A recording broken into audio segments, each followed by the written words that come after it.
Rebirth सिर्फ वापस आना नहीं होता, कभी कभी किस्मत का हिसाब होता है। और इस बार मेरी चार्मिंग वाइफ अपनी डेस्टिनी बदलने आई है। इकती समायरा तंज के बगल में खड़ी थी।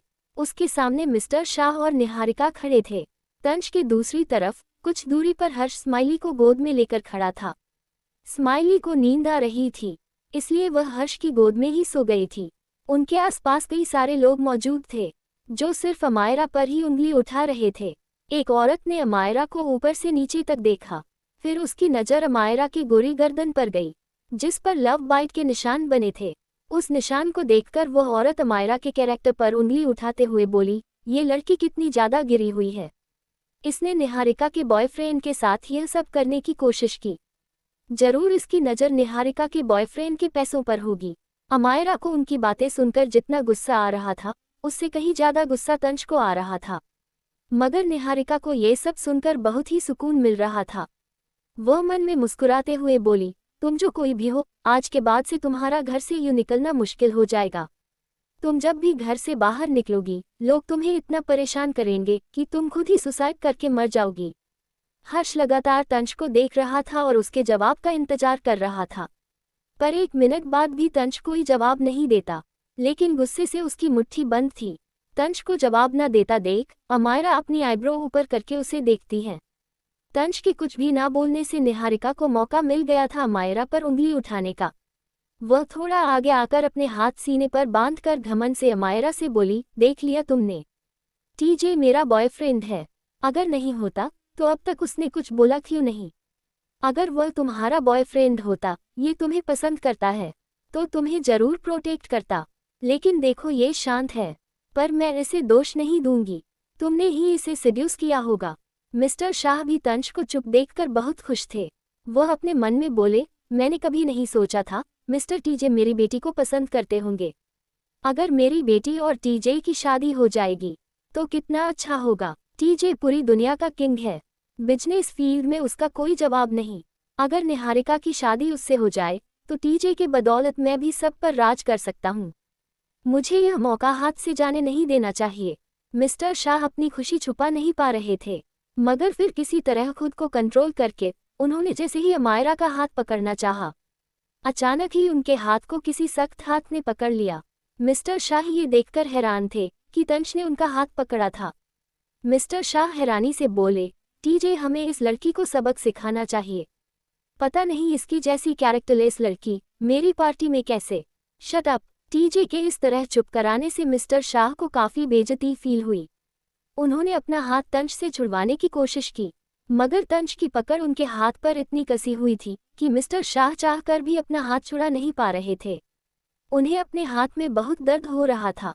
जब वह अपना हाथ छुड़ा नहीं पाए तो मिस्टर शाह हल्की मुस्कुराहट के साथ बोले, टीजे हम रिश्तेदार बनने वाले हैं, तुम मेरे साथ ऐसे कैसे बिहेव कर सकते हो?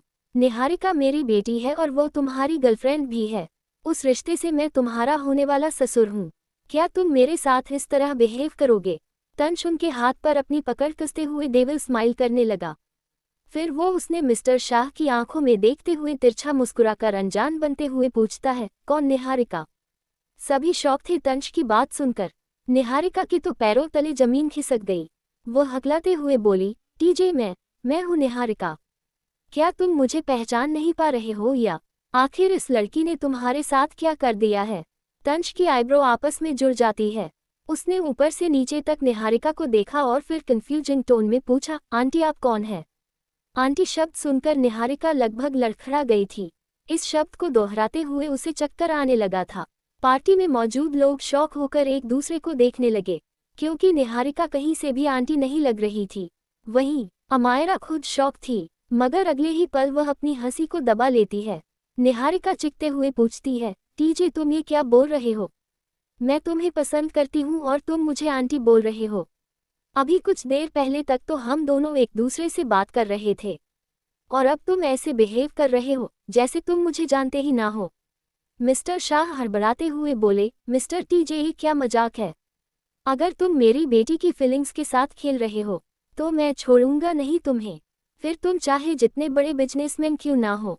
तंज अपनी पॉकेट की जेब में अपना हाथ डालता है, फिर तिरछा मुस्कुराते हुए बड़ी ही बेरहमी से बोला, अपनी बेटी पर नजर तो डालिए, कितनी बदसूरत है। ऊपर से वह मुझसे उम्र में काफी बड़ी है, और टीजे की पसंद ना तो इतनी घटिया है और ना मुझे किसी आंटी को अपनी गर्लफ्रेंड बनाने का इतना शौक है। मिस्टर शाह, हर लड़की मुझे अपना बॉयफ्रेंड बनाना चाहती है। उनमें से एक आपकी बेटी भी है, जिसे अपनी उम्र का जरा सा भी लिहाज नहीं। मैं उसके बेटे जैसा हूँ, उसके बावजूद वह मुझसे ऐसी बातें कर रही। तंश अपने शब्दों से निहारिका की बस बेइज्जती किए जा रहा था। निहारिका से बर्दाश्त नहीं हुआ, उसकी आंखों में आंसू आ गए। वह तंश के सामने खड़ी होकर अपने झूठे आंसुओं को बहाते हुए बोली, तुम किसी से हाथ नहीं मिलाते, यहाँ तक कि अपने आसपास लड़कियों को बर्दाश्त भी नहीं करते, तो क्यों तुमने मुझसे हाथ मिलाया और मुझसे बात की। तंश सपाट लहजे में जवाब देता है, तुम्हारी शक्ल मुझे मेरी आंटी की याद दिलाती है, इसलिए बेटे की तरह मैंने तुमसे हाथ मिलाया। मैंने सिर्फ तुम्हें अपनी आंटी की नज़रों से देखा है। वहाँ जितनी भी लड़कियां मौजूद होती है, वह सभी निहारिका पर बहुत हंस रही थी, क्योंकि निहारिका ने पूरी पार्टी में बात फैलाई थी कि टीजे उसका बॉयफ्रेंड है और दोनों बहुत जल्द शादी करेंगे। पर टीजे के मुंह से ऐसी बेइज्जती सुनकर एक लड़की हंसते हुए बोली, इससे अच्छा तो निहारिका जहर खाकर मर जाए। फिर वह हंसने लगती है। अमायरा अपने मुंह पर हाथ रखकर तंश को एकदम देखते हुए मन में बोली, हे भगवान, इसका चेहरा तो देखो कितना सीरियस लग रहा है, और खड़े खड़े एक बेचारी लड़की का कितनी बेरहमी से दिल तोड़ दिया। मुझे लगा नहीं था मेरे मिस्टर लाइफलाइन के शब्द इतने कठोर होंगे। जो भी हो, बहुत अच्छा हुआ। बड़ी आई थी मेरे हस्बैंड को मुझसे छीनने वाली।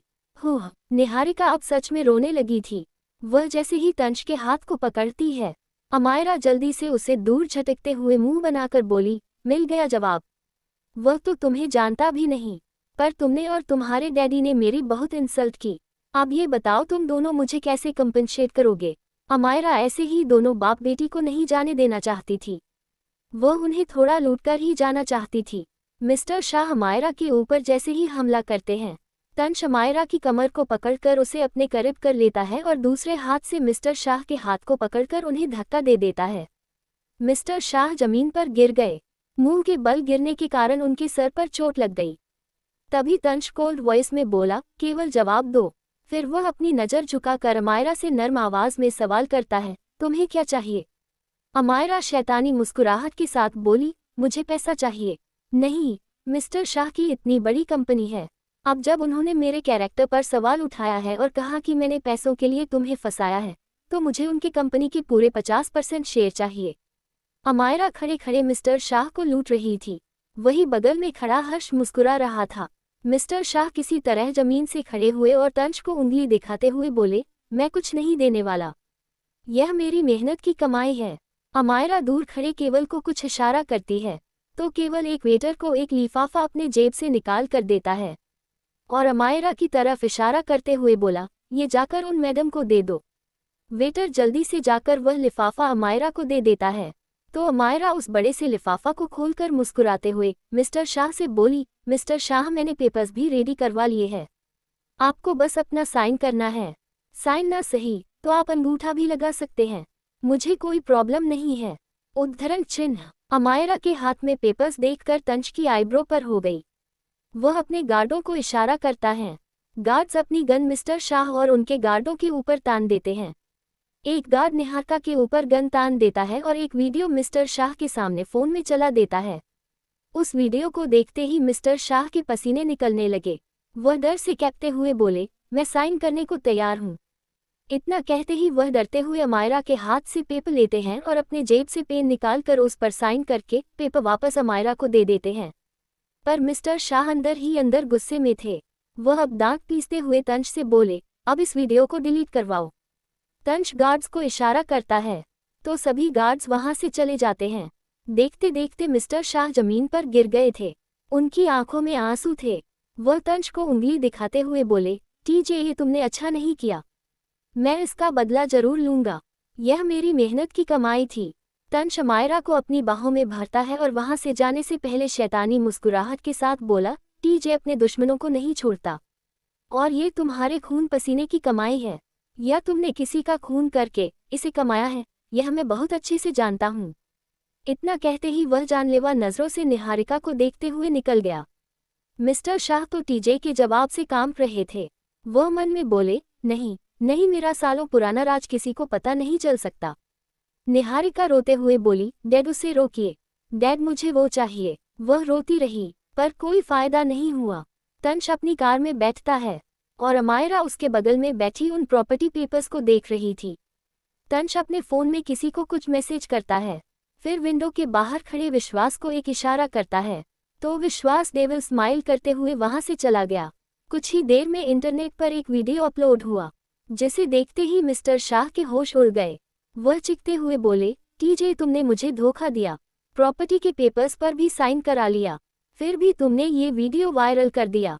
वह गुस्से से उस वीडियो को देख रहे थे। उस वीडियो में निहारिका अलग अलग लड़कों के साथ पार्टी में जाती हुई दिखाई दी।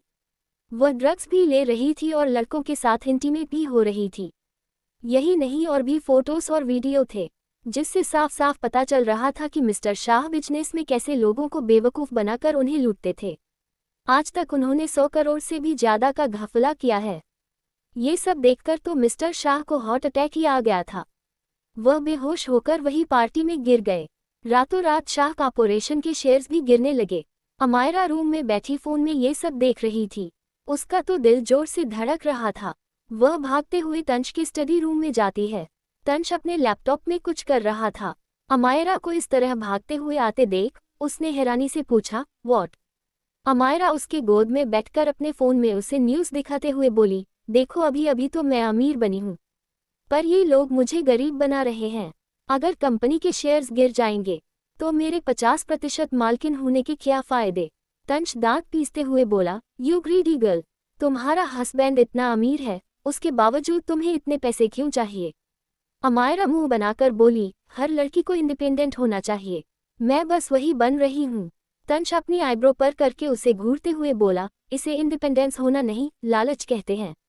वह जैसे ही अमायरा को किस करने वाला था, अमायरा उसे खुद से दूर करके गुस्से में बोली, अगर कंपनी के प्रॉफिट गिरे तो भूल जाना कि तुम मुझे हाथ लगा सकते हो। इनफैक्ट तब तक अपने स्टडी रूम, सॉरी इसी ससुराल में सोना। खबरदार अगर मेरे रूम में कदम रखा तो। वह चली गई और रूम में पहुंचते ही दरवाजा अच्छे से अंदर से बंद कर लिया ताकि तंश न पाए। फिर वह आराम से बेड पर सो गई। तंश गुस्से से स्टडी रूम में बैठा था। उसने लैपटॉप को उठाकर जमीन पर फेंक दिया और दांत पीसकर बोला, disgusting girl and wifey, you are too greedy. Amaira मुंह के बल लेटी हुई थी, पर उसे नींद नहीं आ रही थी। शेयर्स के बारे में सोचते हुए वो मुंह बनाकर बोली, अच्छा हुआ मैंने पहले ही केवल से कहकर वह पेपर्स बनवा लिए थे। बहुत ऐशो आराम की जिंदगी जी ली तुमने मिस निहारिका, अब सड़क पर भीख मांगो, पर मैं तुम्हें इतनी आसानी से नहीं जाने दूंगी। इतना कहते ही वह डेविल स्माइल करती है, फिर जल्दी से केवल को फ़ोन करके उसे कुछ इंस्ट्रक्शन देकर चादर में अपना चेहरा छुपाकर सो गई। अगली सुबह के 8 बजे थे। अमायरा तैयार होकर हॉल में बैठी थी। उसकी नज़रें लगातार अपने फ़ोन पर थी, जिस पर वह न्यूज़ देख रही थी कि कैसे शाह कंपनी के शेयर्स अभी भी गिर रहे हैं। उसी वक्त तंश ऑफिस के लिए तैयार होकर नीचे आया। उसने मास्क लगाया हुआ था। उसने जैसे ही अमायरा को देखा, अमायरा उसकी तरफ पीठ करके बैठ गई।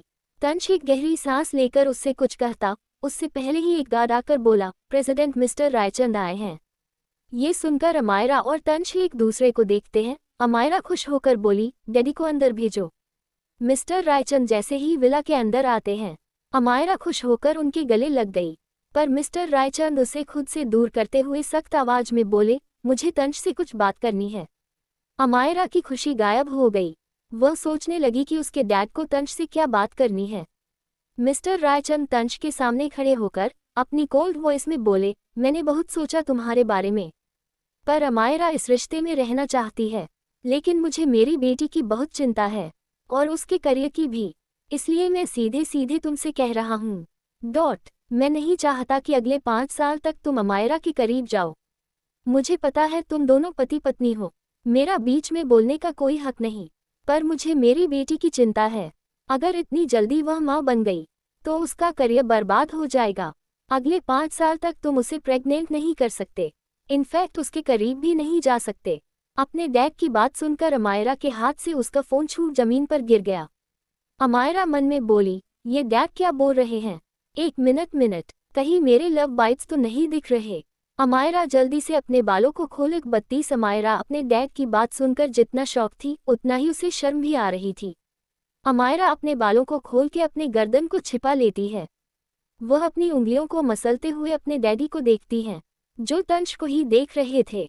अमायरा अपने होठों को काटते हुए मन में बोली, अंडस्को, ये डैडी ऐसी बातें हॉल में क्यों कर रहे हैं? अगर किसी नौकर ने सुन लिया तो क्या सोचेगा? क्या डैडी को शर्म नहीं आ रही? इतना कहते ही वह अपने होठों को काटते हुए तंश को देखती है, जो एक्सप्रेशन लेस भाव से मिस्टर रायचंद को ही देख रहा था। काफी देर तक तंश या मिस्टर रायचंद में से कोई कुछ भी नहीं बोल रहा था। अमायरा दोनों के बीच छिड़ी जंग को साफ महसूस कर पा रही थी। वह मन में बोली, अंडस्को, अम्मू बेटा, इससे पहले ये दोनों दामाद और ससुर के बीच जंग छिड़े, तुम्हें ही बीच में आना पड़ेगा। इतना कहते ही वो जल्दी से तंश और मिस्टर रायचंद के बीच खड़ी हो गई। फिर झूठी मुस्कुराहट के साथ मिस्टर रायचंद को देखते हुए बोली, अंडस्को, डैडी आप इतनी सुबह सुबह यहाँ पर आए हैं, आपने ब्रेकफास्ट भी नहीं किया होगा। चलिए साथ में ब्रेकफास्ट करते हैं।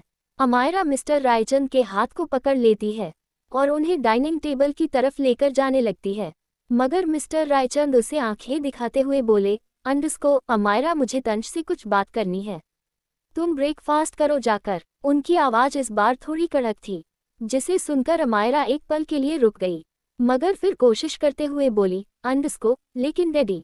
मिस्टर रायचंद उसे आंख दिखाते हैं। तंश ने देखा कि कैसे मिस्टर रायचंद अमायरा को आंख दिखा रहे हैं, तो वह अमायरा को अपनी तरफ करते हुए मिस्टर रायचंद को घूरकर कॉल्ड वॉइस में बोला, underscore, I will not tolerate anyone scaring her, कोई उसे डराए, मैं ये बर्दाश्त नहीं करूंगा। कोष्टक उद्धरण चिन्ह। मिस्टर रायचंद तंश को घूरते हुए बोले, अंडस्को, शायद तुम भूल रहे हो, यह मेरी बेटी है, उस हिसाब से मैं इसके साथ जैसे चाहे बिहेव कर सकता हूँ, और उसका हाथ छोड़ो। इतना कहते ही मिस्टर रायचंद अमायरा का हाथ पकड़कर उसे अपनी तरफ कर लेते हैं। अमायरा बीच में थी, उसका एक हाथ तंश ने पकड़ा था और दूसरा मिस्टर रायचंद ने। मिस्टर रायचंद अमायरा से बोले, अंडस्को, अमायरा, इससे बोलो तुम्हारा हाथ छोड़ें, मैं तुम्हें कुछ वक्त के लिए घर लेकर जाना चाहता हूँ, मुझे तुमसे कुछ जरूरी काम है। तंश ये सुनकर अंदर तक जल गया, उसे बर्दाश्त नहीं हो रहा था कि मिस्टर रायचंद ने अमायरा का हाथ पकड़ा हुआ है, भले ही वह उसके पिता ही क्यों ना हो। तंश अमायरा को अपनी पूरी ताकत लगाकर अपनी तरफ खींच लेता है। अमायरा संभल नहीं पाती और सीधे उसके सीने से टकरा जाती है। तंश एक एक शब्द चबाते हुए जलन और गुस्से में मिस्टर रायचंद से कहता है, अंडस्को, dad, she is my wifey. ये बात आप अपने दिमाग में बैठा ले तो ज़्यादा बेहतर होगा। मेरी वाइफ होने के नाते इस पर सबसे पहला हक सिर्फ मेरा है, सिर्फ और सिर्फ मेरा। यहाँ तक कि आपका भी इस पर कोई हक नहीं है, इसलिए अगली बार से याद रखिएगा, इसे डांटने से या डराने से पहले। तंश की आवाज़ में उसका क्रेजीनेस और पजेसिवनेस भी साफ झलक रही थी। मिस्टर रायचंद एक पल के लिए डर जाते हैं। उनकी आंखों के सामने वह सीन घूमने लगा जब मॉल के बाहर एक आदमी ने अमायरा को टच करने की कोशिश की थी। तब तंश ने उसे तेज रफ्तार से आती हुई ट्रक के सामने फेंक दिया था। उनके दिमाग में मिस्टर जिंदल द्वारा बताई गई बातें भी घूमने लगी, जो उन्होंने तंश के बारे में बताई थी कि वह अपनी चीज़ों और लोगों के लिए कितना सनकी है। मिस्टर रायचंद अपने डर को अपने अंदर दबाते हुए फिर से अमायरा का हाथ पकड़ लेते हैं। उन्होंने अमायरा को देखते हुए नाराजगी से कहा, अंडस्को, अमायरा, देखो इसे, यह क्या कर रहा है।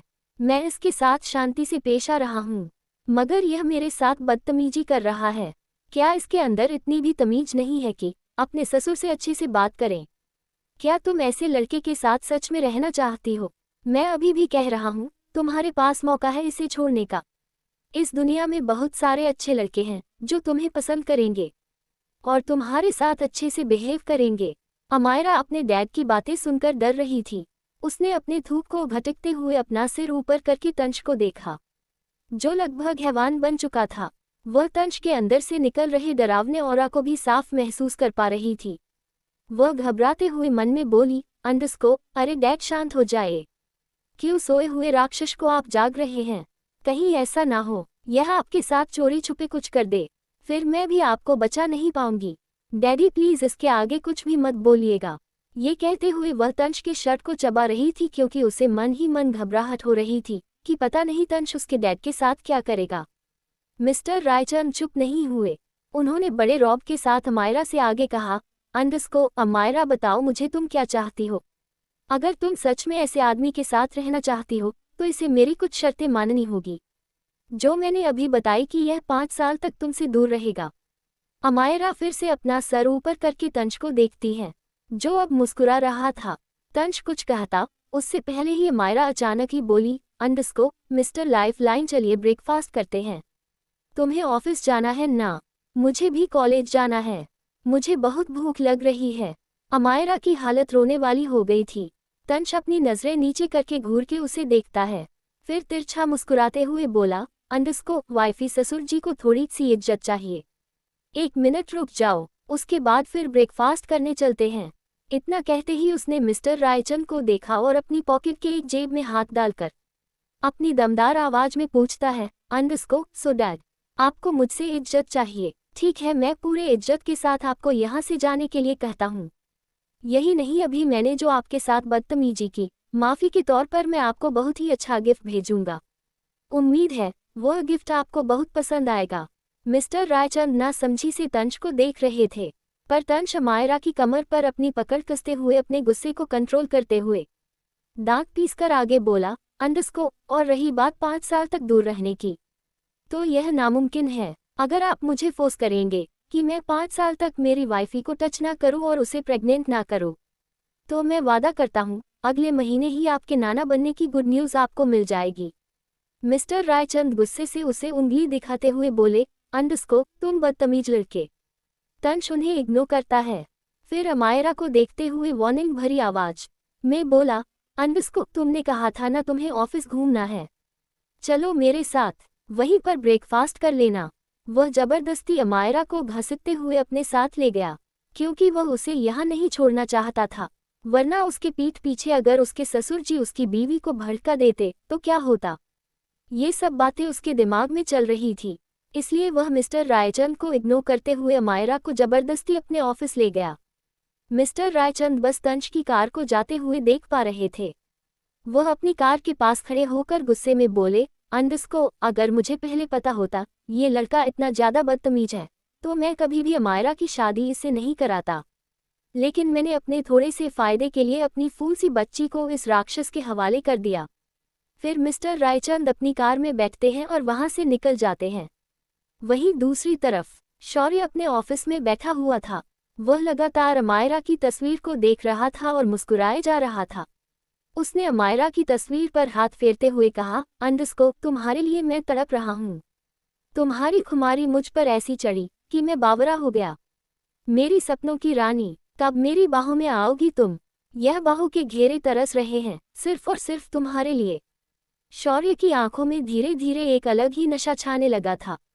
वह अमायरा की तस्वीर को चूम लेता है। तभी केबिन का डोर पर नॉक हुआ। शौर्य अपने ख्यालों की दुनिया से बाहर आया तो उसने अपनी कड़क आवाज में कहा, कम इन।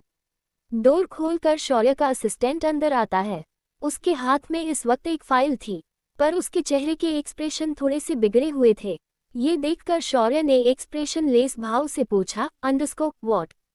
असिस्टेंट फाइल को उसके सामने रखते हुए थोड़ा हिचकिचाते हुए बोला, प्रेसिडेंट अमायरा मैडम के बारे में एक बहुत बड़ी बात पता चली है।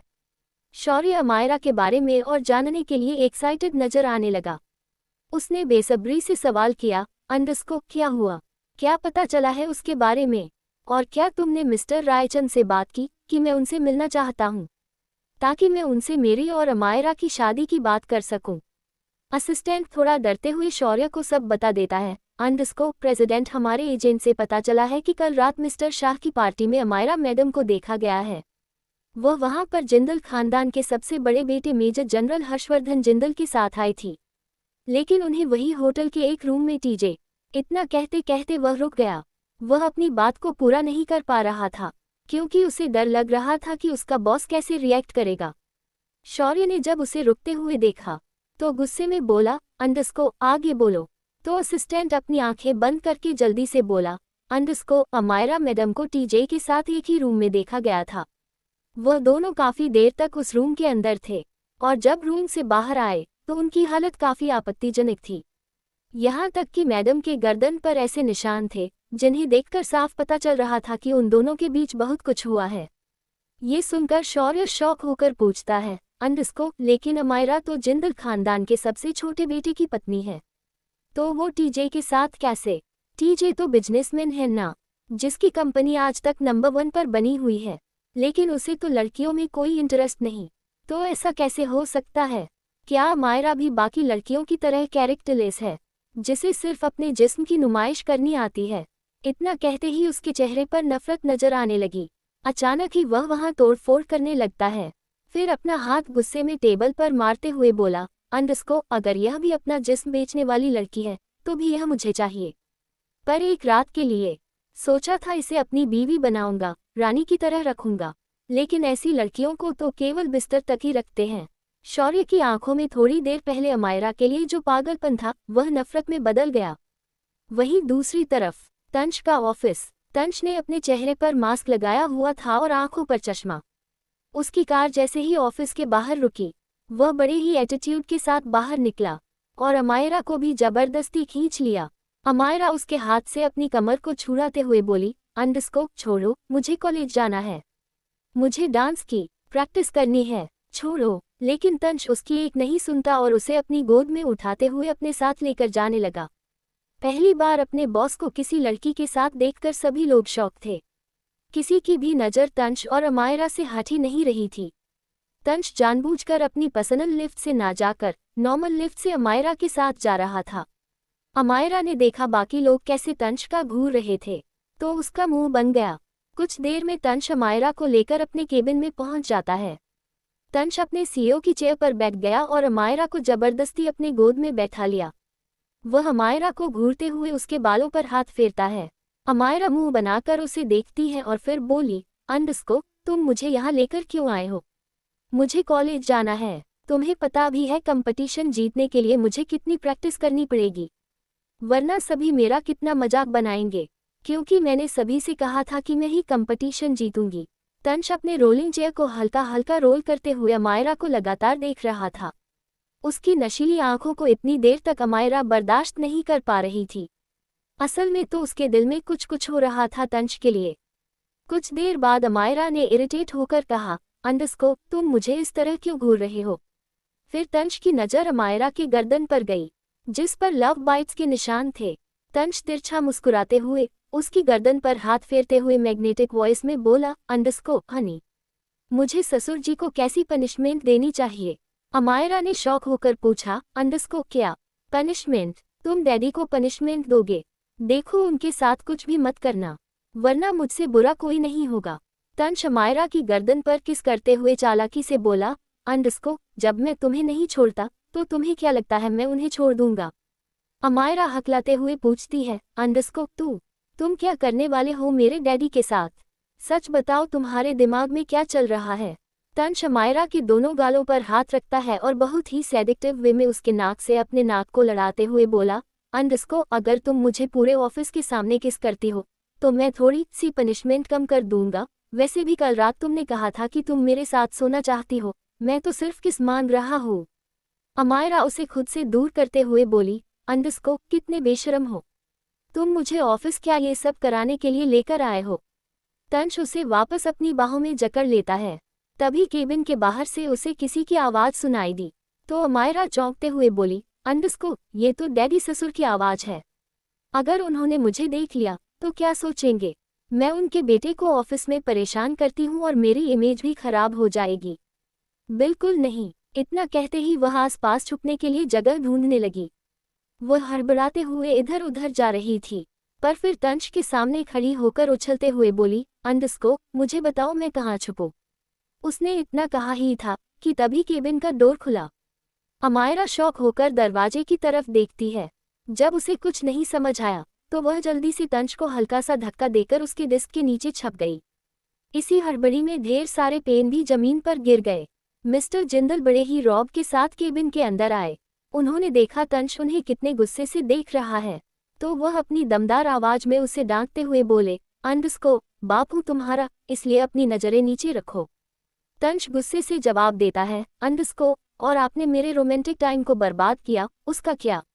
उसने जैसा ही यह कहा, डिस्क के नीचे छिपी अमायरा गुस्से से अपने बगल में पड़ा पेन उठाती है।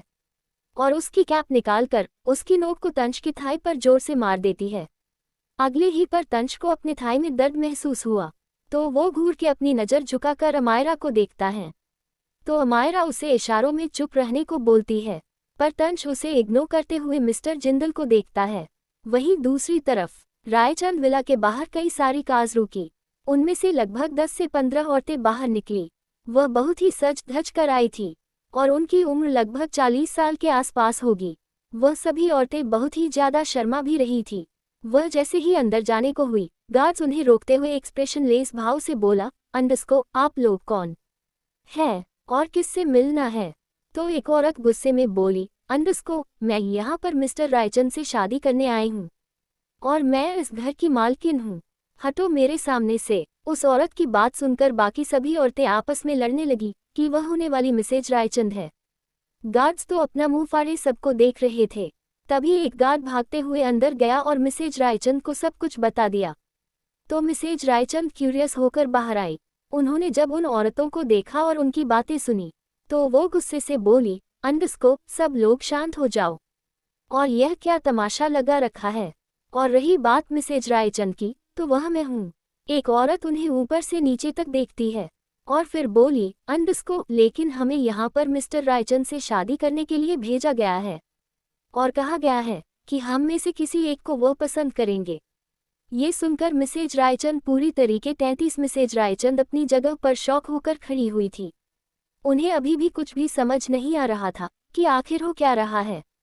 वह सभी औरतों को बारी बारी से देखती है।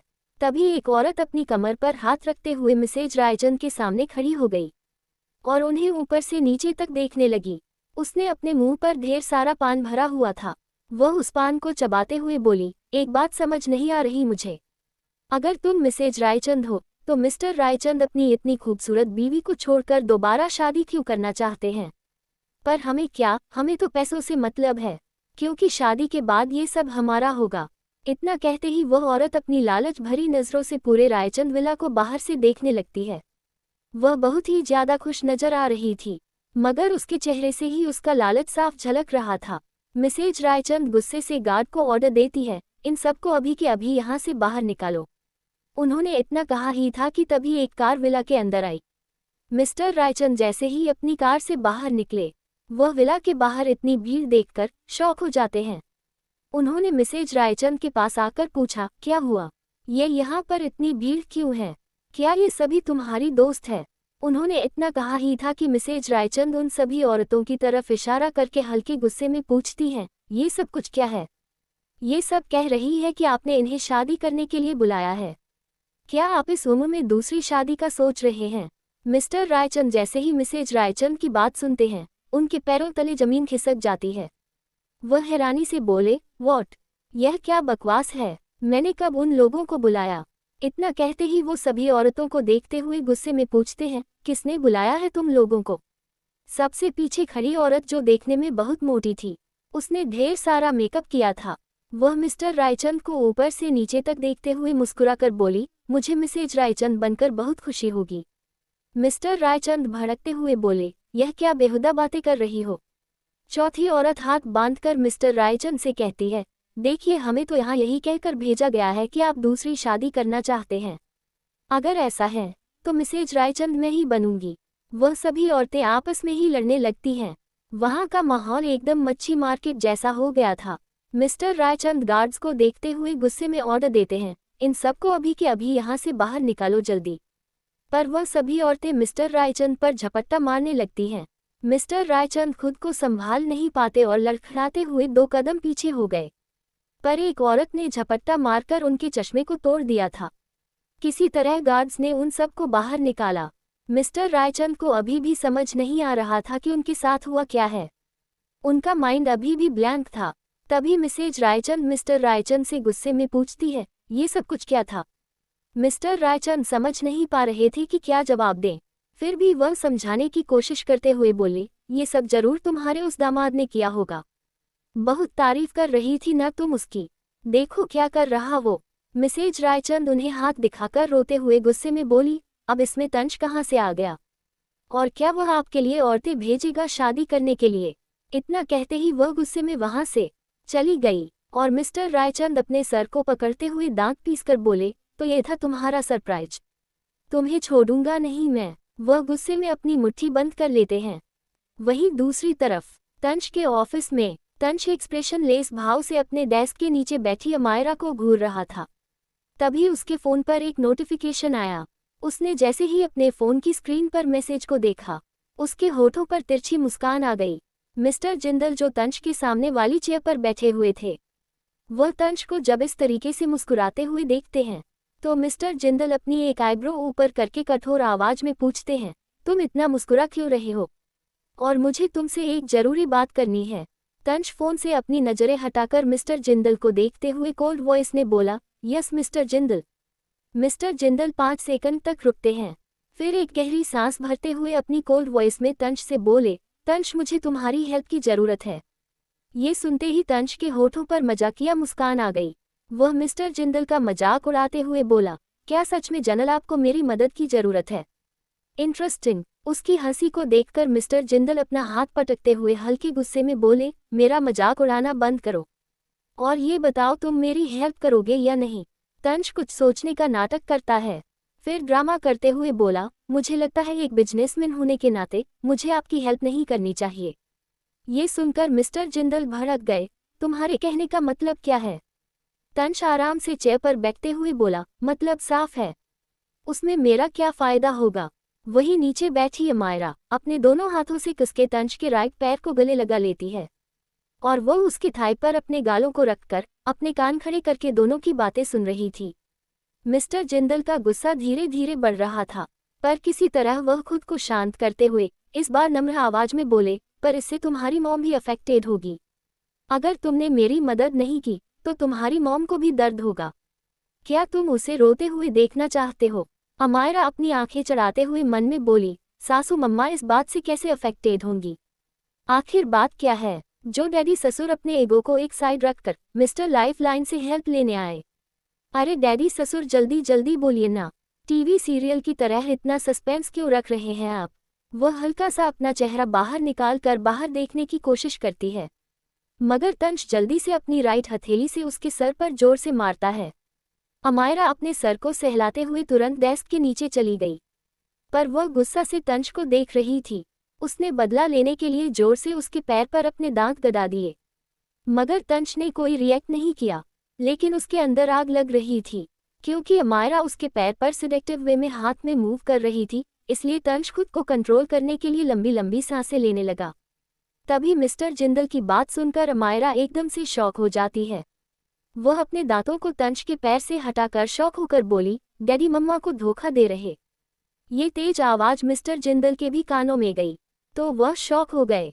वह आसपास देखते हुए तंश से सवाल करते हैं, क्या इस केबिन में हमारे अलावा भी कोई है?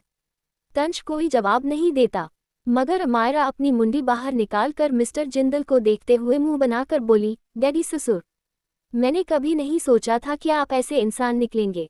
मुझे लगा था आप सासू मम्मा के लिए बहुत ही ज्यादा लॉयल है, पर आप भी बाकी लड़कों की तरह निकलेंगे, मुझे इसकी बिल्कुल उम्मीद नहीं थी। आपने मेरा विश्वास तोड़ दिया।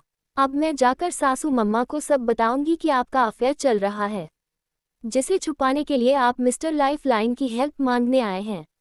इतना कहते ही वह डेस्क के नीचे से बाहर निकल जाती है और जल्दी से वहां से भागने लगती है। अभी उसने केबिन के डोर को छुआ ही था कि तभी मिस्टर जिंदल गुस्से में बोले, तंश उसे रोको। अगर मेरी लाइफ में कोई भी प्रॉब्लम हुई तो मैं तुम्हें भी ठीक से जीने नहीं दूंगा, और यह बात कभी मत भूलना कि तुम्हारा एक बहुत बड़ा सीक्रेट मेरे पास है। ये सुनकर तंश कस के अपनी मुट्ठी बंद करके गुस्से में मिस्टर जिंदल को देखने लगा। वही अमायरा लिफ्ट के अंदर जाकर जल्दी से ग्राउंड फ्लोर का बटन दबा देती है। वह तो अभी भी हैरान थी। वह अपनी हैरानी को छुपाते हुए खुद में बड़बड़ा कर बोली, ये तो बहुत ही रॉकिंग शॉकिंग न्यूज़ है। ऐसी न्यूज़ तो मुझे पिछले जन्म में भी नहीं मिली थी। मतलब कोई लड़की डैडी के पीछे भी पड़ सकती है, पर वह है कौन, पता करना पड़ेगा। इतना कहते ही वह जल्दी से अपने फ़ोन को निकालकर केवल को मैसेज कर देती है। सब कुछ पता करने के लिए लिफ्ट जैसे ही ग्राउंड फ्लोर पर रुकी, अमायरा भागते हुए बाहर निकली, पर उसने ध्यान नहीं दिया कि सामने से एक नौजवान आदमी आ रहा है। अमायरा उस नौजवान आदमी से बुरी तरह टकरा जाती है और गिरने लगती है, मगर उस नौजवान आदमी ने कस के उसकी कमर को थाम लिया गिरने के डर से अमायरा कस के अपनी आंखें बंद कर लेती है। काफी देर तक जब उसे एहसास होता है कि वह नहीं गिरी है, तो वो अपनी आंखें खोलकर जैसे ही देखती है तो उसे बहुत ही गहरी मिस्टीरियस आंखों दिखी। यह कोई और नहीं बल्कि शौर्य था।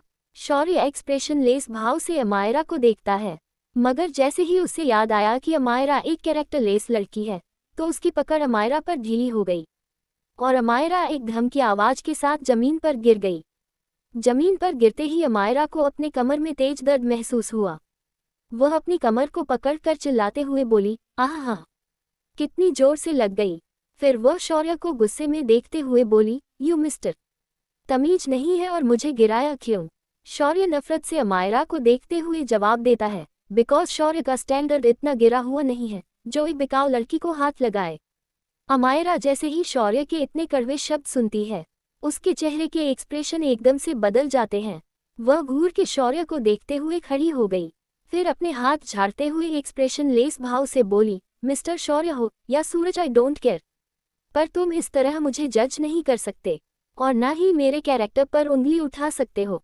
आज तक जिन्होंने भी ऐसा किया है ना, उसे हमेशा पछताना ही पड़ा है। अमायरा के इस तरह जवाब देने से शौर्य हल्के से मुस्कुराया, फिर उसके बेहद करीब बढ़ते हुए दांत पीसते हुए बोला, अच्छा ऐसी बात है तो मैं भी देखता हूँ मुझे कैसे पछताना पड़ता है। यू कैरेक्टरलेस लड़की जो चंद पैसों के लिए अपने पति को छोड़कर किसी और के बिस्तर पर चली जाए, वह लड़की भला मेरे साथ क्या कर सकती है? कहीं तुम्हारा इरादा मेरे बिस्तर पर भी तो चढ़ने का नहीं है? इतनी गंदी गंदी बातें अपने बारे में सुनकर अब अमायरा से बर्दाश्त नहीं हो रहा था। तभी शौर्य का असिस्टेंट पीछे पीछे आ गया। वह भी अमायरा को अजीब नजरों से देख रहा था। वही अमायरा को अपनी गर्दन में खुजली हो रही थी। वो जैसे ही अपने गर्दन में हाथ फेरती है, उसके कुछ बाल पीछे हो गए, जिससे उसके गर्दन पर बाइट का निशान दिखने लगा, जो ऑफिस आते वक्त कार में तंच ने उसे दिए थे। शौर्य की नज़र अनजाने में ही अमायरा की गर्दन पर चली गई। उस लव बाइट के निशान को देखकर उसकी आंखें दोबारा नफरत से भर गई, पर अचानक वह मुस्कुराते हुए बोला, 1 मिलियन, तुम चाहो तो मैं 10 मिलियन भी दूंगा। मेरे साथ सो चल के, अभी और इसी वक्त। अमायरा जो अपने गर्दन में हाथ फेर रही थी, जैसे ही उसने ये सुना उसने आओ ना देखा ताव था और एक जोरदार थप्पड़ शौर्य के गालों पर जोड़ दिया। वह उसके कॉलर को पकड़कर उंगली दिखाते हुए बोली, तमीज से पेश आ रही हूँ, इसका मतलब यह नहीं मेरे सर पर चढ़ोगे। और अमायरा रायचंद नाम है मेरा। मैं उन लोगों को कभी नहीं बख्शती जो मेरे साथ बदतमीजी करते हैं या मेरे कैरेक्टर पर उंगली उठाते हैं, और तुम उन लोगों में से एक हो। Just wait and watch mister Shaurya, मैं तुम्हारे साथ क्या करती हूँ। इतना कहते ही वह अपनी एक आईब्रो पर करके अपने हाथ को देखती है, जो लाल पड़ने लगा था, क्योंकि उसने एक गैर मर्द यानी कि शौर्य को अभी अभी थप्पड़ मारा, इसलिए अब उसे रैशेस होने लगे थे। अमायरा अपना हाथ झटकते हुए खुद से बोली, इस रैशेस को भी अभी आना था, इसका भी कुछ ना कुछ इलाज करना पड़ेगा। ये तो पतिदेव की सहेली है जो गैर मर्द को छूते ही आ जाती है मुझे परेशान करने। कहते ही वो जल्दी से वहां से जाने लगी, क्योंकि वह अपनी दवा नहीं लाई थी। मगर वह एक कदम भी बढ़ा पाती उससे पहले ही शौर्य उसकी कलाई को मरोड़ होते हुए उसकी पीठ से लगा देता है, फिर उसे खुद से सताते हुए उसके चेहरे के बेहद करीब आ गया। ठीक उसी वक्त किसी ने उनकी तस्वीर खींच ली। वो कोई और नहीं बल्कि आलिया थी, जो यहाँ अपने एक दोस्त से मिलने आई थी। उसने जब अमायरा को किसी लड़के के साथ देखा तो चुपके से उसकी फोटो अलग अलग एंगल से लेने लगी। उसने जिस एंगल से फोटो खींची थी उस एंगल से ऐसा लग रहा था वह लड़का अमायरा को किस कर रहा हो। आलिया उन तस्वीर को देखते हुए खुश होकर बोली, अब तो अमायरा गई काम से। जब मैं ये तस्वीर तंज को दिखाऊंगी तो मजा आएगा। बहुत उड़ रही थी ना ये, अब मैं भी देखती हूँ कैसे उड़ती है। इतना कहते ही वह डेविल स्माइल करने लगी। वही अमायरा को बहुत ही नेगेटिव वाइब्स आ रही थी शौर्य से। अपनी उस एलर्जी के कारण उसे अब शौर्य का चेहरा धुंधला धुंधला नजर आने लगा। अमायरा अपनी पूरी ताकत लगाकर शौर्य को धक्का दे देती है, पर वह लड़खड़ाते हुए फिर से गिरने लगी। शौर्य काफी दूर लड़खड़ाते हुए पीछे हो गया था, मगर वह गुस्से से दोबारा अमायरा को पकड़ने जाता है। इस बार अमायरा उसके हाथ को पकड़ लेती है, पर अब उसका सर कुछ ज्यादा ही भारी हो रहा था, क्योंकि शौर्य कुछ ज्यादा ही उसके करीब आया था। शौर्य अमायरा को पीछे से गले लगाते हुए उसके गर्दन पर बने लव बर्ड्स पर अपने होंठ रख देता है, फिर उसे कस के जकड़ते हुए बोला, अमायरा रायचंद कितनों के साथ रातें बिताई है, तो मेरे साथ बिताने में क्या दिक्कत है? और कितनी भोली बन रही हो तुम। लेकिन आज मैं तुम्हारे जिस्म का स्वाद लेकर तुम्हारे इस घमंड को तोड़ूंगा। सोचो, जब मीडिया वालों को पता चलेगा कि जिंदल खानदान की छोटी बहू ने एक अनजान लड़के के साथ रात बिताई, तो क्या होगा? इतना कहते ही वो पागलों की तरह हंसने लगा। अमायरा का चेहरा भी लाल पड़ गया था। जब वो शौर्य को खुद दूर नहीं कर पाई, तो तंश का आवाज लगाती है, तंश मेरी हेल्प करो। वह किसी तरह अपने जेब से फोन को निकालकर बहुत ही मुश्किल से तंश का नंबर डायल कर पाती है, मगर शौर्य अगले ही पल उसके हाथ से फोन छीनकर जमीन पर फेंक देता है। पर तब तक तंश कॉल रिसीव कर चुका था। तंश कुछ कहता, उससे पहले उसके कानों में अमायरा की बेचैनी भरी और दर्द भरी आवाज पड़ी, तंश मेरी हेल्प करो, छोड़ो मुझे, मुझसे दूर रहो। अगले ही पल आवाज आना बंद हो गई। तंश, जो मिस्टर जिंदल के साथ जरूरी बात कर रहा था, वह एक झटके से उठकर खड़ा हो गया और भागते हुए केबिन से निकल गया। उसका ऑरा बहुत ही ज्यादा डरावना लग रहा था। उसकी आंखों में जैसे खून सवार हो गया हो। ऑफिस के बाहर निकलते ही वह हर जगह हमायरा को ढूंढने लगता है। वह हमायरा को आवाज लगता है, वाइफी वेयर आर यू?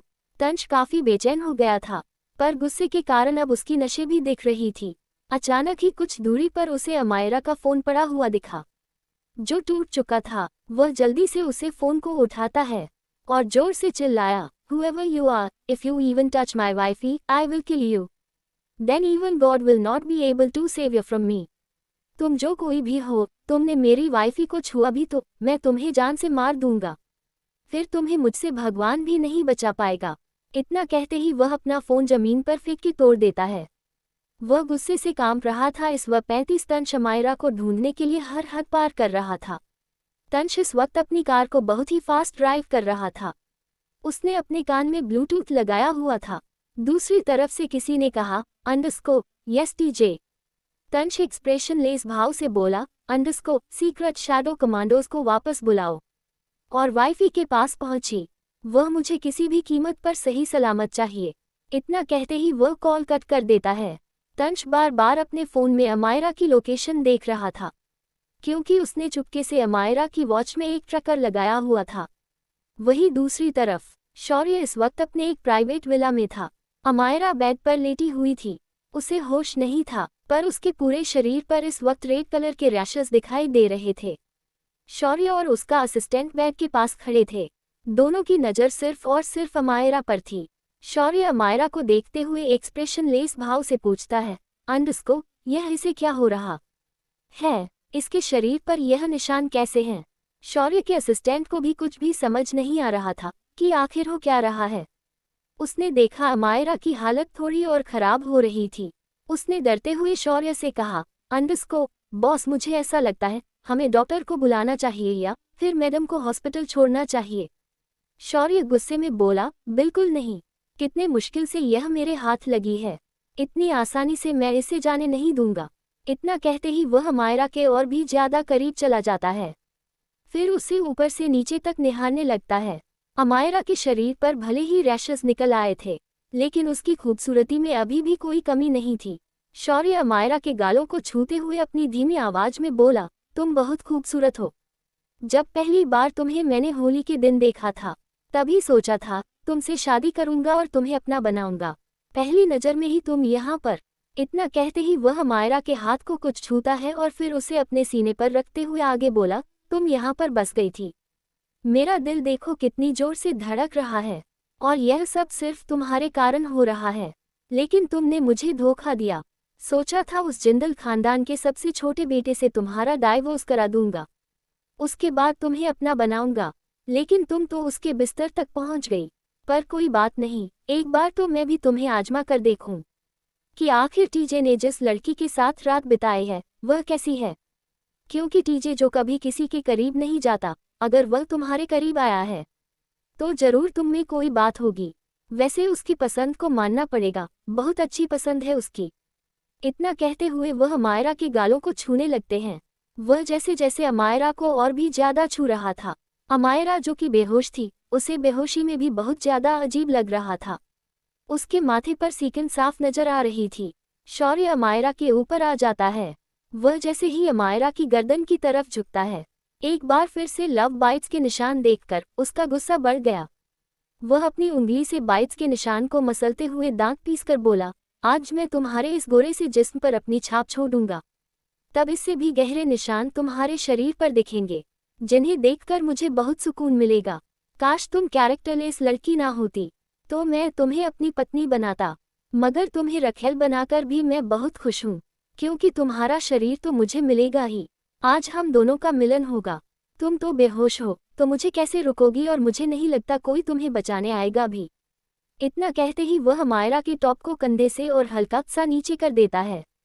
तभी मायरा के शरीर पर तंज के नाम का टैटू चमकने लगा। उसके गोरे शरीर पर वह टैटू साफ नजर आ रहा था, जिसे देखकर शौर्य की आंखें लाल हो गई। वह चीखते हुए असिस्टेंट से बोला, तुमने तो कहा था अमायरा और जिंदल खानदान का सबसे छोटा बेटा एक दूसरे को ठीक से नहीं जानते। इनफैक्ट उनकी शादी जबरदस्ती कराई गई थी, तो फिर इसके शरीर पर उसका नाम क्यों है? शौर्य गुस्से में पागल हो रहा था तंज के नाम को देखकर। वही शौर्य का असिस्टेंट बहुत ही ज्यादा डर गया। उसने हकलाते हुए कहा, सर मुझे नहीं पता। मेरी जानकारी के हिसाब से ये दोनों इतने भी करीब नहीं है कि मैडम अपने शरीर पर उसका नाम लिखें। मगर शौर्य उसे अपनी लाल आंखों से देखते हुए बोला, मुझे इसके शरीर पर अब अपना नाम चाहिए। इसके शरीर से उस तंज का नाम हटाओ, और मैं अपने हाथों से इसके शरीर पर अपना नाम लिखूंगा, तभी मैं इसे अपना बनाऊंगा। इतना कहते ही वह मायरा के ऊपर से उठ जाता है। शौर्य ने देखा उसका असिस्टेंट अभी भी यही खड़ा है, तो वो उसके कॉलर को पकड़कर धमकी देते हुए आगे बोला, क्या तुम्हें सुनाई नहीं दिया? मुझे इसके शरीर पर सिर्फ अपना नाम चाहिए। मैं चाहता हूँ ये जिंदगी भर रोए मेरे नाम का टैटू देखकर।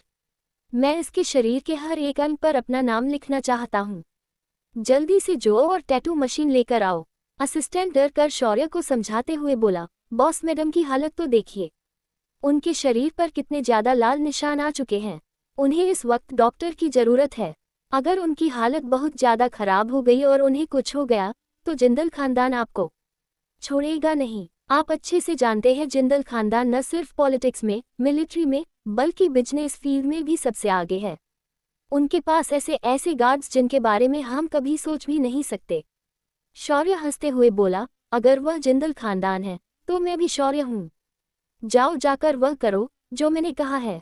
जब तक मैं अपना काम ना कर लूँ तब तक ना तो मैं डॉक्टर को बुलाऊंगा और ना ही इसे हॉस्पिटल भेजूंगा, वरना ये दोबारा मेरे हाथ नहीं आएगी। शौर्य का पागलपन देखकर उसका असिस्टेंट घबराया हुआ था, मगर फिर वह वहां से चला गया।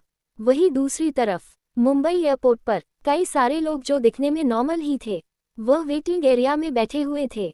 मगर तभी सभी के वॉच में एक अजीब सी बिप बजी, तो सभी अलर्ट होकर एकदम से एयरपोर्ट के बाहर की तरफ भागे। एक रेस्टोरेंट में वेटर कस्टमर को सर्व कर रहा था। उसके भी वॉच में जैसे ही रेड कलर की लाइट जली, वह भी सब कुछ छोड़कर वहां से भाग गया। वहां के कस्टमर ये सब देखकर हैरान थे। यहाँ तक कि मायरा जिस कॉलेज में पढ़ती है, वहां के न्यू स्पोर्ट्स टीचर अभी अभी स्टाफ रूम में बैठे थे। उन्हें भी एक अजीब सा सिग्नल मिला, तो वह भी वहां से ऐसे गायब हुए जैसे थे ही नहीं। स्टाफ रूम में मौजूद टीचर्स ये देखकर हैरान थे। तनिष्क इस वक्त अस्पताल में था। वह अभी अभी ही एक सर्जरी करके अपने केबिन में आया था। तभी उसके पास किसी का कॉल आया। उसने देखा जय का कॉल है। वह जैसे ही कॉल रिसीव करता है, दूसरी तरफ से जय ने कुछ कहा, जिसे सुनकर तनिष्क एक्सप्रेशन लेस भाव से बोला, ओके। इतना कहते ही वह कपड़े चेंज करके अस्पताल से निकल जाता है।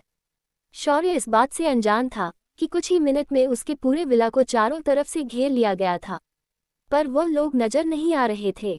शौर्य के लोग उसके विला की रखवाली कर रहे थे, मगर धीरे धीरे वह सब गायब होने लगे थे, जिनकी खबर शौर्य को नहीं थी। शौर्य का असिस्टेंट कुछ ही देर में टैटू की मशीन को ले आता है, जिसे देखकर शौर्य बहुत ही ज्यादा खुश हो जाता है। उसने अपने असिस्टेंट से कहा, अब तुम जा सकते हो। उसका असिस्टेंट एक नज़र दया भरी नजरों से अमायरा को देखता है और वहां से चला जाता है। वह जैसा ही हॉल में पहुंचा, अचानक ही एक नुकीला सा खंजर उसके सीने में लगा और वह वही निढाल सा जमीन पर गिर गया। कई सारी परछाई हॉल में नजर आई, मगर वह अगले ही पल छिप गई। रूम में शौर्य अमायरा के बेहद करीब बैठा हुआ था। उसने जैसा ही अमायरा की शर्ट को पकड़कर उसे उतारना चाहा, तभी उसकी जोरदार चीख वहां गूंज उठी। आह, हाँ हाँ। शौर्य ने देखा, वह जिस हाथ से अमायरा को छू रहा था, उस हाथ से अब खून बह रहा था। उसके हाथ से टैटू मशीन छूटकर जमीन पर गिर गया और वह अपने दूसरे हाथ को पकड़कर आसपास देखने लगा, पर उसे कोई भी नजर नहीं आया। वह दर्द से चिखते हुए बोला, कौन है? कौन है यहाँ पर? वह जैसे ही खिड़की के पास पहुंचा, अचानक ही एक जोरदार किक उसके मुंह पर पड़ी और वो लड़खड़ाते हुए पीछे जा गिरा। तभी खिड़की से एक लंबा चौड़ा आदमी कूदकर अंदर आया। उस आदमी के शरीर से बहुत ही डेंजरस ऑरा निकल रहा था। उसकी डोमिनेटिंग पर्सनैलिटी उस रूम के टेम्परेचर को और भी ज्यादा गिरा रही थी। उसकी आंखें खून से भी ज्यादा लाल थी। यह कोई और नहीं बल्कि तंश था। तंश शौर्य से भी थोड़ा लंबा था, पर उसके चेहरे पर अभी भी मास्क लगा था। तंश को देखते ही शौर्य ने हैरानी से कहा, अंडरस्कोर टीजे। शौर्य ने टीजे इसलिए कहा था क्योंकि तंश इस वक्त अपने टीजे वाले अवतार में ही था। उसने बिल्कुल वैसे ही ड्रेसिंग सेंस की हुई थी और मास्क भी वैसा ही लगाया हुआ था। तंश अपने एक एक कदम शौर्य की तरफ बढ़ाते हुए कठोर मगर पूरे क्रेजीनेस के साथ बोला, अंडरस्कोर हाउ डरे you look at him. Now if you have committed a mistake you should be punished. तुम्हारी हिम्मत कैसे हुई उसकी तरफ आंख उठाकर देखने की? अब गलती की है तो सजा भी मिलनी चाहिए। कोष्टक। तंश अचानक ही शौर्य की गर्दन को दबोच लेता है। उसकी पकड़ शौर्य पर इतनी ज्यादा कसी हुई थी कि शौर्य का पूरा चेहरा लाल हो गया और उसकी आंखों से पानी निकलने लगा। शौर्य तंश की कलाई को पकड़कर उसे खुद से दूर करते हुए हकलाकर बोला, अंडरस्कोर छोड़ो मुझे। क्या तुम पागल हो गए हो? छोड़ो मुझे। तंश शौर्य को एक झटके से कांच की टेबल के ऊपर फेंकते हुए मैडनेस के साथ बोला, underscore yes I am mad, I am totally mad for my girl. इतना कहते ही वो शौर्य के कॉलर को पकड़कर किसी साइको की तरह अपने एक हाथ से अपनी गर्दन में हाथ फेरता है।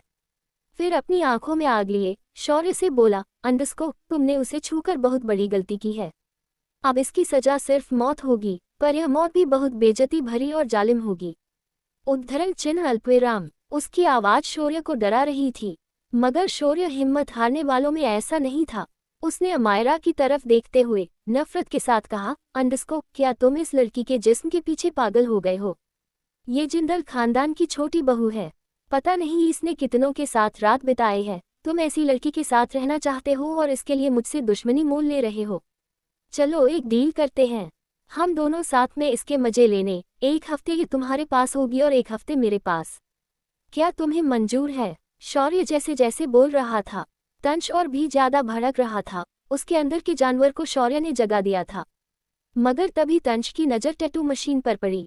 शौर्य ने देखा तंश टैटू मशीन को देख रहा है तो वह हंसते हुए बोला, अंडरस्कोर इसके शरीर पर इसके पति का नाम लिखा है, क्यों ना हम इसके शरीर पर वह नाम मिटाकर अपना नाम लिखें। तंश अचानक ही हंसने लगा। उसने उस टैटू मशीन को उठाया और बड़े ही साइकोपन से देखते हुए बोला, underscore interesting, very interesting idea, बहुत अच्छा है। उद्धरण चिन्ह अल्पविराम। इतना कहते हुए वह अपनी शैतानी भरी नजरों से शौर्य की पूरे बॉडी को स्कैन करता है। ये शौर्य को बहुत अजीब लगा। शौर्य अपनी जगह पर खड़ा हो गया। तभी तंश के आगे की बात सुनकर उसकी आंखें चौड़ी हो गई। तंश उस मशीन को देखता है, फिर शौर्य के शरीर को घूरते हुए बोला, underscore you are absolutely right mister Shaurya, but let's change the plan, why not make a tattoo on your body. Shaurya एकदम से चौंकते हुए बोला, अंडरस्कोर व्हाट, ये तुम क्या बकवास कर रहे हो? तंश किसी शैतान की तरह शौर्य की तरफ बढ़ने लगा। तभी धड़ाम की आवाज के साथ रूम का डोर टूट गया और एक हट्टा कट्टा आदमी नजर आया जिसने मिलिट्री यूनिफॉर्म पहनी हुई थी। ये कोई और नहीं बल्कि हर्ष था। हर्ष अपनी दमदार पर्सनैलिटी के साथ अंदर आया। उसके चेहरे पर कोई एक्सप्रेशन नहीं थे, मगर आंखों में गुस्सा था। उसके पीछे तनिष्क और जय भी थे। तनिष्क ने जैसे ही अमायरा की हालत देखी, वह घबरा गया। वह जल्दी से उसके पास जाकर उसे चेक करता है, मगर अचानक कि वह उससे दूर हो गया। वो घबराते हुए तंश से बोला, अंडरस्कोर इसे जल्दी हॉस्पिटल लेकर चलो। इस घटिया आदमी को बिग ब्रदर संभाल लेंगे। तंश भी अमायरा की हालत देखता है तो सच में उसकी हालत खराब थी। वह अमायरा को अपनी बाहों में लेते हुए चिंता से तनिष्क से सवाल करता है, अंडरस्कोर इसे क्या हुआ है? तनिष्क के दिमाग में अचानक ही कुछ आया तो वो तंश से बोला, अंडरस्कोर तुम ही इसे गोद में उठा सकते हो, इस उठाओ और जल्दी लेकर चलो। तंश अमायरा को ऐसे देखकर अंदर से घबराया था, मगर बाहर से उसने अपने चेहरे को एक्सप्रेशन लेस ही रखा था। दरवाजे के पास पहुंचते ही तंश रुका और एक्सप्रेशन लेस भाव से हर्ष से बोला, underscore he wanted to take off my wife's clothes and make a tattoo on her body, So I want her to also be stripped of her clothes and tattooed on every part of her body, except the name loser. शौर्य बहुत ही ज्यादा घबरा गया था, मगर वह अगले ही पल हंसते हुए बोला, अंडस्को, लेकिन मेरे लोग तुम्हें छोड़ेंगे नहीं, बहुत बड़ी गलती कर रहे हो तुम सब, मुझसे दुश्मनी लेकर। हर्ष ने देखा तंश जा चुका है, तो वो ठहाका मारकर हंसने लगा। वह आराम से सोफे पर बैठते हुए जय को कुछ इशारा करता है, तो जय रूम के दरवाजे को बंद करके खड़ा हो गया। शौर्य हैरानी से हर्ष को देखते हुए पूछता है, अंडस्को, तुम सब अमायरा के लिए आए होगे, लेकिन तुम सब टीजे को कैसे जानते हो? और इतना कुछ हो गया, पर तंश क्यों नहीं आया? क्या उसे अमायरा से लगाव नहीं? हर्ष अपने सिगरेट को जलाकर होठों से लगाता है और उसके कश लेते हुए दमदार आवाज में बोला, अंडस्को, यह एक राज है, पर तुम्हें इस वक्त अपनी चिंता करनी चाहिए। टीजे ने जो कहा है, तुम्हें वही सजा मिलेगी। इतना कहते ही वो और जय मुस्कुराने लगे। तभी कुछ परछाया खिड़की से अंदर आए। उन्होंने शौर्य को घुटनों के बल जमीन पर बैठाकर उसके कंधे को पकड़ लिया। शौर्य बहुत डर गया था। वह चीखते हुए बोला, अंडस्को, छोड़ मुझे। तभी जय आराम से हर्ष के बगल में बैठते हुए उन परछाई का ऑर्डर देता है, अंडस्को, इसके सारे कपड़े उतारो और इसके पूरे शरीर पर लूजर का टैटू बनाओ। और हाँ, इसके बालों का मुंडन कर दो, वहां पर भी लूजर का टैटू होना चाहिए। फिर इसे ऐसे ही यही सड़कों पर छोड़ देना, चाहे जो हो जाए, इसके शरीर पर एक भी कपड़ा नहीं होना चाहिए। तभी इसे पता चलेगा कि जब कोई हमारे साथ ऐसा करता है तो कैसा लगता है। उद्धरण चिन्ह अल्पविराम। हर्ष और जय दोनों बहुत गुस्से में थे। वहीं दूसरी तरफ तंश अमायरा को लेकर हॉस्पिटल पहुंच जाता है। वह तनिष्क के प्राइवेट हॉस्पिटल में आए थे। अमायरा को इमरजेंसी रूम में ले जाया गया था। तंश जबरदस्ती इमरजेंसी रूम में था। 10 मिनट बाद तनिष्क अपने मास्क को निकालते हुए परेशान होकर बोला, अंडस्को, तंश, मुझे ज्यादा कुछ भी समझ नहीं आ रहा, लेकिन जहां तक शायद इसे एलर्जी है। उद्धरण चिन्ह अल्पविराम। इतना कहते ही वह खुद भी दूर हो गया अमायरा से, लेकिन बाकी डॉक्टर फीमेल थी, क्योंकि तनिष्क को पहले ही शक था कि अमायरा को क्या हुआ होगा। मगर तंश एक्सप्रेशन लेस भाव से पूछता है, अंडस्को, व्हाट एलर्जी? तनिष्क जवाब देता है, अंडस्को, हाँ, शायद इसे ह्यूमन एलर्जी है या फिर सिर्फ कुछ लोगों से, लेकिन ये तुम्हें छूती है तो कुछ नहीं होता। इनफैक्ट डैड को भी छुआ था इसने, फिर भी कुछ नहीं हुआ था। ऐसा केस मैंने पहली बार देखा है। मुझे थोड़ा टाइम चाहिए इलाज के लिए, पर शायद अमायरा के पास टाइम नहीं है। तंश पैनिक करने लगा था। वह तनिष्क की कॉलर को पकड़कर गुस्से में बोला, अंडस्को, आई डोंट केयर, चाहे जो करो, मुझे वह सही सलामत चाहिए। अगर तुम उसे ठीक नहीं कर सकते तो तुम डॉक्टर क्यों हो? वो पागलों की तरह बिहेव कर रहा था। तनिष्क गुस्से में बोला, अंडस्को, तंश, बिहेव योरसेल्फ। मगर तंश के ऊपर पागलपन सवार था। वह तनिष्क पर ही चिल्लाते हुए बोला, अंडस्को, मैंने खुद को रोका हुआ है, इसलिए अब तक तुम और तुम्हारा ये हॉस्पिटल सही सलामत है। उसे सही करो। वह मुझे 5 मिनट के अंदर सही चाहिए, वरना मैं इस हॉस्पिटल को बर्बाद कर दूंगा। उद्धरण चिन्ह अल्पविराम। तनिष्क कुछ कहता उससे पहले ही इमरजेंसी रूम के दरवाजे को किसी ने तोड़ दिया। उन दोनों ने ही दरवाजे की तरफ देखा तो वहां एक खट्टा खट्टा आदमी खड़ा था, जो बुरी तरह हाफ रहा था, पर उसके हाथ में एक इंजेक्शन था और साथ में एक दवाई भी। तंश उसे देखते हुए एकदम से बोला, अंडस्को, तुम? 36 हर्ष तंश को हर जगह ढूंढ रहा था। उसने अपने सभी आदमियों को उस सीक्रेट प्लेस से लेकर के अस्पताल तक हर जगह फैलाए हुए थे। यहाँ तक कि कुछ को तो उसने जिंदल हाउस और तंश के प्राइवेट विला भी भेजा था, पर उसे कहीं भी तंश नहीं मिला। वह काफी ज्यादा परेशान हो चुका था। हर्ष अपनी कार को अस्पताल से कुछ ही दूर रोक देता है। उसने टेंशन में पहले अपने माथे को रगड़ा, फिर अपना फोन निकालकर किसी को कॉल कर दिया। दूसरी तरफ से 2 ही रिंग में किसी ने कॉल रिसीव कर लिया और एक भारी आवाज हर्ष के कानों में पड़ी, अंडस्को, हेलो हर्ष। मिस्टर जिंदल की इतनी गंभीर आवाज सुनकर हर्ष पहले अपने कार के विंडो के बाहर देखता है, जहां सिर्फ और सिर्फ अंधेरा ही नजर आ रहा था। उसने एक गहरी सांस लेकर मिस्टर जिंदल से कहा, अंडस्को, जर्नल, तंश मिसिंग है। ये सुनकर दूसरी तरफ से मिस्टर जिंदल की भारी आवाज हर्ष के कानों में पड़ी, अंडस्को, व्हाट? ये तुम क्या कह रहे हो? क्या तुम उसे अपने साथ लेकर नहीं गए थे? उद्धरण चिन्ह। हर्ष अपने माथे को जोर से मसलते हुए दांत पीसकर बोला, अंडस्को, हाँ, लेकिन मुझे हेडक्वार्टर से कॉल आया था, इसलिए कुछ वक्त के लिए मैं बाहर चला गया था। ठीक आधे घंटे बाद जब मैं डॉक्टर के साथ उसके रूम में पहुंचा तो वो मिसिंग था। मैंने उसे हर जगह ढूंढा पर वह कहीं नहीं मिल रहा। इनफैक्ट तनिष्क ने भी कहा वो हॉस्पिटल नहीं आया। हर्ष ने जैसे ही यह शब्द कहे, दूसरी तरफ से मिस्टर जिंदल की हंसी उसे सुनाई दी। हर्ष काफी चिढ़ गया था। उसने गुस्से में स्टीयरिंग व्हील पर अपना हाथ मारते हुए पूछा, मिस्टर जिंदल, आप इतनी सीरियस सिचुएशन में हंस रहे? मिस्टर जिंदल हर्ष का मजाक उड़ाते हुए अपने धीमी आवाज में बोले, मेजर जनरल हर्षवर्धन जिंदल, शायद तुम भूल रहे हो, वो तंश है।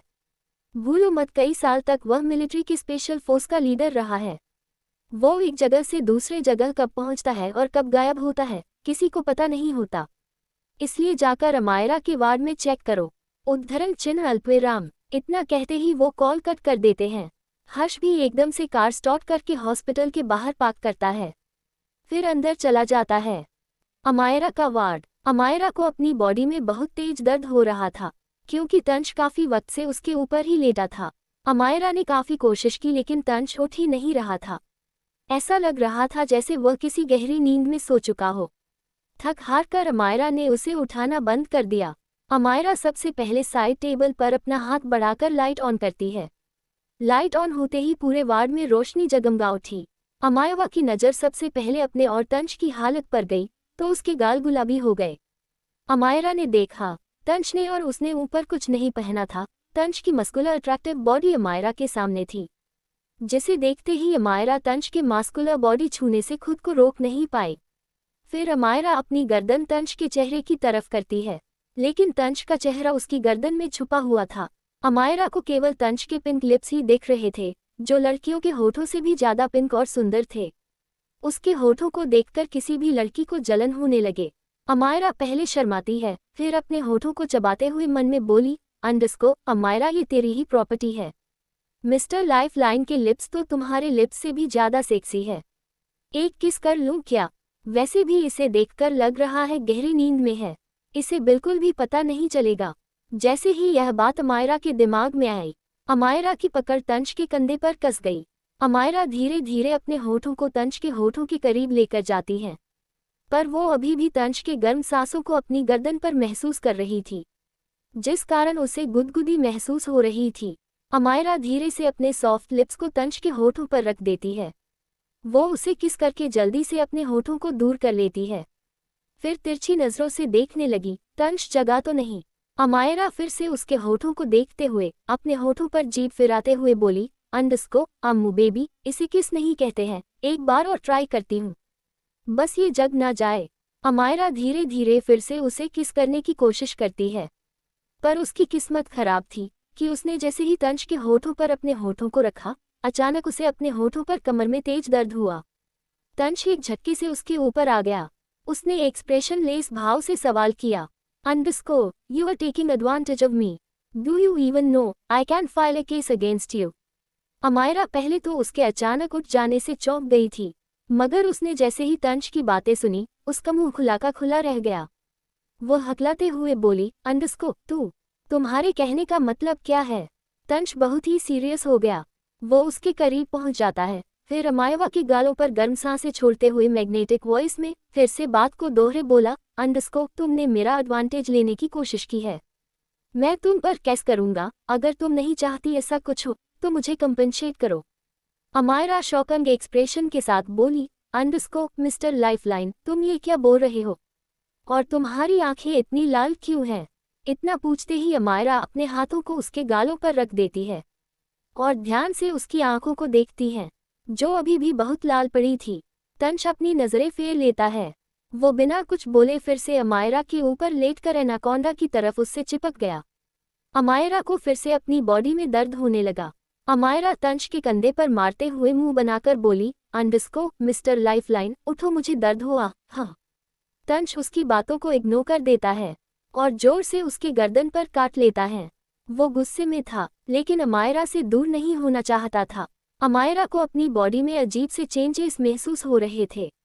उसके हार्मोन्स उसे तंश के करीब जाने के लिए उकसा रहे थे, लेकिन कमजोरी के कारण वो लेटी रही। अमायरा तंश के इस तरह चुप रहने से और उसे परेशान करने से ये भूल चुकी थी कि शौर्य ने उसे किडनैप किया था, और नहीं एक बार भी उसके दिमाग में यह बात आई कि वह अस्पताल के बेड पर क्या कर रही है। वहीं बाहर हर्ष और तनिष्क खड़े वार्ड के डोर को घूर रहे थे। उनके साथ कुछ पुलिस ऑफिसर्स भी खड़े थे।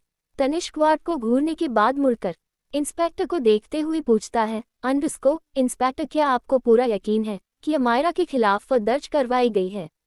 इंस्पेक्टर फुल कॉन्फिडेंस के साथ तनिष्क को जवाब देते हैं, मिस्टर जिंदल मैं सच कह रहा हूँ, मिसेज अमायरा जिंदल के खिलाफ दर्ज करवाई गई है। उद्धरण चिन्ह। हर्ष एक्सप्रेशन लेस भाव से सवाल करता है, क्या तुम्हें पूरा यकीन है कि यह सब उसने किया है? इतना कहते ही उसके चेहरे पर थोड़ी हैरानी नजर आने लगी। इंस्पेक्टर अपने हाथ बांधते हुए हर्ष से बोले, हर्ष हम काफी पुराने दोस्त हैं। तुम्हें क्या लगता है मैं झूठ बोलूंगा? मुझे जैसे ही पता चला अमायरा जिंदल खानदान से है, इसलिए मैंने सबसे पहले तुम्हें कांटेक्ट किया ताकि इस बात को कंफर्म कर सकूं कि क्या सच में मुझे अमायरा को अरेस्ट करना है या नहीं। हर्ष और तनिष्क एक दूसरे को देखते हैं। उसके बाद वार्ड के डोर को, जो अभी भी बंद था, वहीं दूसरी तरफ मिस्टर जिंदल हॉस्पिटल से जाने के बाद अपने स्टडी रूम में बैठे हुए थे। उनके सामने एल्बम में एक तस्वीर लगी थी जो तंश की थी। उस वक्त तंश मिलिट्री में था, इसलिए उसने मिलिट्री यूनिफॉर्म पहनी हुई थी, लेकिन उसके चेहरे पर कोई भी एक्सप्रेशन नहीं थे। मिस्टर जिंदल थोड़े भावुक हो गए थे। वह तंश की तस्वीर को देखते हुए बोले, तंश, अगर तुम्हें अमायरा के पास रहने का फैसला किया है तो चाहे जो हो जाए वह तुम्हारे पास ही रहेगी। अगर अमायरा खुद भी जाना चाहेगी तो भी जिंदल खानदान उसे कभी भी जाने नहीं देगा। एक बार मुझसे बहुत बड़ी गलती हुई थी और उस गलती की सजा आज तक तुम भुगत रहे हो। मेरे उस गलती के कारण तुम्हें यह मेंशन छोड़ना पड़ा, तुम हम सबको छोड़कर अलग रहने लगे। यहाँ तक कि आज तक मैं तुम्हारे मुंह से डैड सुनने के लिए तरस चुका हूँ। मिस्टर जिंदल की आंखें पहली बार नम हुई थी। उनका कठोर ऑरा जैसे कहीं गायब हो गया था। वह इस वक्त एक पिता लग रहे थे। उन्होंने तंश की तस्वीर को गले लगाते हुए आगे कहा, पता है आज मैं कितना डर गया था तुम्हें उस हालत में देखकर। मुझे लगा कि मैं तुम्हें खो दूंगा। सालों पहले मैंने उसे तुम्हारे ऊपर फोर्स किया था, जिसका अंजाम बहुत बुरा था। एक बार वह मेरे सामने आ जाए, अगर मैंने भी उसे खून के आंसू न रुलाए तो मैं भी तुम्हारा पिता नहीं। उद्धरण चिन्ह अल्पविराम। मिस्टर जिंदल गुस्से से अपनी मुट्ठी बंद कर लेते हैं। उनकी आंखों में एक नफरत नजर आ रही थी। वो किसके लिए थी अब तो वही जानते थे।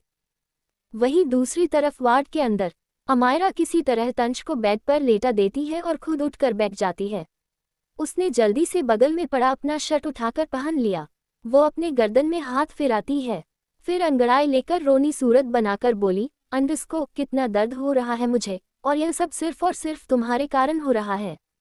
चलो जल्दी से मेरी कमर की मालिश कर दो। इतना कहते ही वो तंश के उठाने लगती है। तंश अपनी आंखें छोटी करके उसकी पूरी बॉडी को स्कैन करता है। अचानक ही वो तिरछा मुस्कुराते हुए खतरनाक तरीके से बोला, सिर्फ कमर ही नहीं, मैं तुम्हारी पूरी बॉडी की बहुत अच्छे से मसाज कर दूंगा, वो भी इसी बेड पर। वाईफाई मेरी सर्विस पूरी तरह से फ्री है। अमायरा कुछ समझती उससे पहले तंश उसे अपनी तरफ खींच लेता है और उसे लेकर चादर के अंदर घुस गया। वह जबरदस्ती उसके ऊपर दोबारा लेट रहा था और अमायरा उससे डरते हुए उसे खुद से दूर कर रही थी, क्योंकि उसकी बॉडी बहुत पेन हो रही थी। ठीक उसी वक्त एक तेज आवाज के साथ दरवाजा खुला। हर्ष, तनिष्क और इंस्पेक्टर तीनों अंदर आए, पर अंदर के नज़ारे को देखकर तीनों शॉक थी। तीनों को केवल एक चादर नजर आ रही थी जिसके अंदर दो लोग आपस में लड़ रहे थे, लेकिन उन तीनों को तो कुछ और ही लग रहा था। तनिष्क अपने गले को साफ करते हुए बोला, जिसे ढूंढा चारों मोहल्ला, वह तो यहीं पर निकला, पर क्या वो अमायरा के साथ जबरदस्ती कर रहा? तंश और अमायरा इस वक्त बहुत ही अजीब पोजीशन में थे, पर दरवाजा खुलने की आवाज सुनकर दोनों चादर से बाहर सर निकाल कर देखते हैं तो हर्ष, तनिष्क और इंस्पेक्टर को देखकर हैरान हो गए, मगर इंस्पेक्टर को देखते तंश गुस्से से अपने दांत पीस देता है। अमायरा जल्दी से तंश से दूर होकर बैठ गई। उसने खुद को संभालते हुए शर्मिंदगी से सर झुका लिया। तभी इंस्पेक्टर तंश को देखकर हल्का सा मुस्कुराए और अचानक अपना चेहरा सख्त करके अमायरा से बोले, Mrs Jindal, you are under arrest. Amaira अगले ही पल शॉक हो गई। उसने मन में कहा, कहीं इसे मेरे माफिया होने की बात तो नहीं पता चल गई, या फिर बड़े भाई को? लेकिन अगर ऐसा होता तो मुझे पकड़ने मिलिट्री आती है। उद्धरण चिन्ह अल्पविराम। अमायरा ने घबराहट के साथ पूछा, क्यों? मैंने क्या किया? इंस्पेक्टर तंश को देखते हैं, जो उसे खा जाने वाली नजरों से देख रहा था। फिर उसके भाव को इग्नोर करते हुए अमायरा से कहा, आपके हस्बैंड ने आपके खिलाफ FIR दर्ज करवाए है। उद्धरण चिन्ह अल्पविराम। अमायरा तो और भी ज्यादा चौंक गई। उसके पैरों तले जमीन खिसक गई। उसने विश्वास से तंज की तरफ देखा तो इंस्पेक्टर आगे कुछ इसे कहते हैं, जिसे सुनते ही अमायरा का माइंड ब्लैंक हो गया था और गुस्से में तंज को देखने लगी थी। मगर तंज उससे भी कहीं ज्यादा गुस्से से उस इंस्पेक्टर को देख रहा था। उसने गुस्से में बोला, अंडरस्को शट अप। अमायरा तंज को खुद से दूर धक्का देते हुए बोली, अंडरस्को यू शट अप, तुम्हारी हिम्मत कैसे हुई ऐसा करने की? उद्धरण चिन्ह अल्पविराम। पर जिस सच से सब अनजान हैं, अगर वो सामने आ गया तो अगला पाठ सब कुछ बदल देगा। 37 में